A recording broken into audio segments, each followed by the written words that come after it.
चलिए आगे बढ़ते हैं। हमने मूड ट्रेडिंग के मौके पे आनंद राठी के कमोडिटी और करेंसी के हेड और डायरेक्टर नवीन माथुर से खास बातचीत की। उनसे मैंने ये सवाल पूछा था कि गोल्ड और सिल्वर लगातार तेजी, घरेलू बाजार में 9% के एडजस्टमेंट के बाद भी 30% सोना और 40% चांदी ने रिटर्न दिए हैं। क्या आगे भी इस तरह की तेजी जारी रहेगी? और साथ ही क्रूड और मेटल्स की राय भी उनसे जाननी चाहिए। उन्होंने क्या कहा इन सवालों के जवाब में, आइए सुनते हैं। सर, क्या लग रहा है, जिस तरह की तेजी गोल्ड और सिल्वर में चल रही, उम्मीद नहीं थी, उम्मीद से ज्यादा तेजी पिछले एक साल में पिछले संवत से इस संवत देखें तो 30% से ज्यादा गोल्ड ने, और 9% के एडजस्टमेंट के बाद, मैं डोमेस्टिक मार्केट की बात कर रहा हूं, 40% चांदी ने, अदरवाइज 50% चांदी ने कॉमेक्स पर और 40% यहां। क्या लग रहा है, इस तरह की तेजी जस्टिफाइड है? ये तेजी आगे भी कंटिन्यू होगी गोल्ड सिल्वर की? सबसे पहले तो आपको और आपकी टीम को बहुत बहुत दिवाली की शुभकामनाएं। Thank you so much sir. बहुत वैलिड क्वेश्चन आपने पूछा है। बरकरार तो रहेगी तेजी, जिस तरह के फंडामेंटल फैक्टर्स प्ले आउट कर रहे हैं, चाहे वो जियोपॉलिटिकल सिचुएशंस है मिडिल ईस्ट को लेके, चाहे यूएस इलेक्शंस का थोड़ा सा अनसर्टेनिटी बना हुआ है, and at the same time the interest rate regime जो कम होने वाली है, हॉकिस से डोविश होगी, सेंट्रल बैंक्स रेट कट करेंगे फॉर द ग्रोथ, उससे लगता है कि और जितनी भी कमोडिटीज़ में डॉलर डिनोमिनेटेड कमोडिटीज़ हैं वो अभी भी पॉजिटिव रोल प्ले करेंगे। आपने बिल्कुल सही कहा, कस्टम्स ड्यूटी इंपोर्ट ड्यूटी कटने के बाद 9% के बाद भी हमने इस साल देखा कि gold has given about 30% returns and silver about 35-40% returns. I would still say that gold might be on the plateau on the upside. Okay. If something happens, God forbid, on the geopolitical scenario further, and with respect to the US elections, I would say that the overall scenario therefore looks positive for the bullion pack. Oh. Silver would be the bet out of the two. Means if somebody wants to go in for a long-term perspective, silver would be the commodity. आपको देखना चाहिए। यानी लंबी अवधि का नजरिया है तो चांदी इनको ज्यादा बेहतर लग रही है। लेकिन मेरा सवाल एक अब ये है, नवंबर दिसंबर आमतौर पे हिस्टोरिकली ज्यादातर समय ऐसा देखा जाता है कि जब पोर्टफोलियो की रीबैलेंसिंग होती है तो गोल्ड और सिल्वर में थोड़ी मुनाफा वसूली दिखती है। तो बहुत सारे लोग, ऐसे लोग जो लेफ्ट आउट फील कर रहे होंगे, क्या उनके लिए नवंबर दिसंबर मौका लेकर आएगा गोल्ड और सिल्वर खरीदने का? जैसा आप कह रहे हैं कि अगर आगे भी ये लंबी अवधि में तेजी चलेगी तो खरीदे, नवंबर दिसंबर नीचे में मौका मिलेगा या नहीं? करंट लेवल पे नहीं, करेक्शन आएगी, क्योंकि हमने एक बहुत तेजी देखी है कुछ रिसेंट टाइम्स में, 3-4 महीने में ही जैसी तेजी आई है।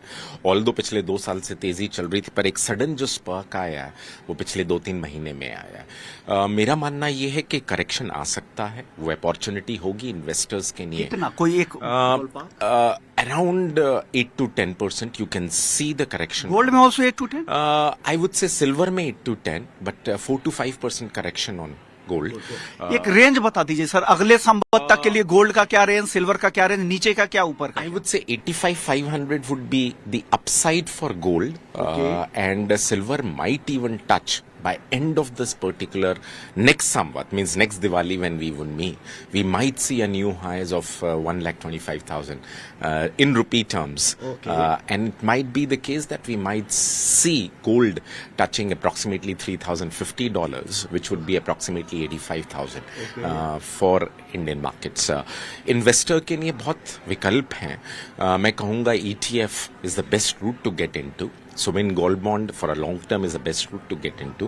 So silver ETF and gold ETF जो हैं उसमें staggered way से आप इन्वेस्ट करिए, जैसे आप SIP करते हैं म्यूचुअल फंड में, वैसे ही staggered way में आप इन्वेस्ट करिए सोने चांदी में। Don't see just the returns aspect of it. It is also a part of the portfolio risk diversifier asset class. Diversification के लिए गोल्ड सिल्वर ना हो तो आप और किसे शामिल करेंगे? और यहां से नवीन जी यही कह रहे हैं कि 4 से 5% का करेक्शन गोल्ड में हो सकता है और चांदी में 8 से 10% का, लेकिन अगले एक साल में जो टॉप का लेवल दिखेगा वो कम से कम 1,25,000 चांदी के लिए, 85,000 रुपए गोल्ड के लिए, ये टॉप का लेवल।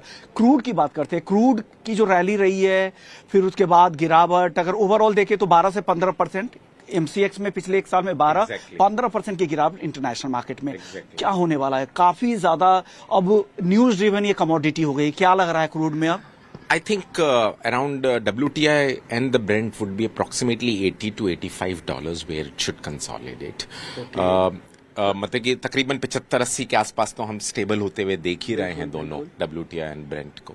बट मेरा मानना ये है कि अगर मिडिल ईस्ट में जो ये टेंशन्स चल रही हैं वो एक नया रूप लेती हैं, जो हमने कुछ हाल फिलहाल में देखा ईरान एंड इजराइल वाला फैक्टर, अगर वो कुछ नया रूप लेती हैं आगे आने वाले टाइम में तो एक स्पार्क आ सकता है ऊपर की तरफ 85 to even $87 for the Brent. But I would say that the commodity should stabilize at around $80 to $75.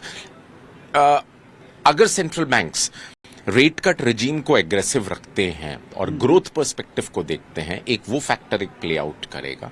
और दूसरा China's economy, how does it pan out. अगर वहां से कुछ स्टिमुलस आता है और the things turn for a better in terms of growth for the global economy and also for the Chinese economy, then I would say that the crude might have an upside to an extent of $87 also. Okay. अब metals की बात कर लेते हैं। Base metals में क्या पसंद आ रहा है आपको? इस साल की खबरें अलग थी, चाइना से वेट कर रहे थे वहां की रिकवरी डिमांड को लेकर, अब राहत पैकेज भी आने शुरू हो चुके हैं।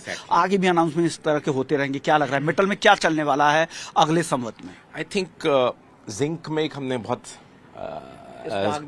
लंबी रैली देखी। China factor critical role play करेगा। So every single commodity in the base metal would have a different pay out factor. Predominantly it would be growth in the China factor. Okay, अगर choose करना होगा किसी एक, I would say aluminium and I would say copper and I think there is a deficit situation in copper too. The supply concern still remains. MCX पर बताइए। मेरे ख्याल से 790 के आसपास 800 का भाव चल रहा है करंट मंथ कॉन्ट्रैक्ट में। 1050 तक कॉपर दिख रहा है अगले साल के लिए। एक साल में 1050 के लेवल दिख रहे हैं, बाकी और कोई नहीं, मैं कॉपर पे ही because of the clear fundamentals I would say. And बाकी कमोडिटी में पर्टिकुलरली बेस मेटल में जैसे जिंक में हमने रैली देखी है, हो सकता है उसमें करेक्शन आए, but with respect to the fundamental and the situation on the demand and supply, I would say copper would be the commodity to look out for. Aluminium can also be the commodity, but I would say on the copper. तो ये थे नवीन माथुर, आनंद राठी के commodity और currency के head और director थे, जिनसे बात हुई पूरे ही कमोडिटी मार्केट में नए संवत में क्या कुछ चलने वाला है। वक्त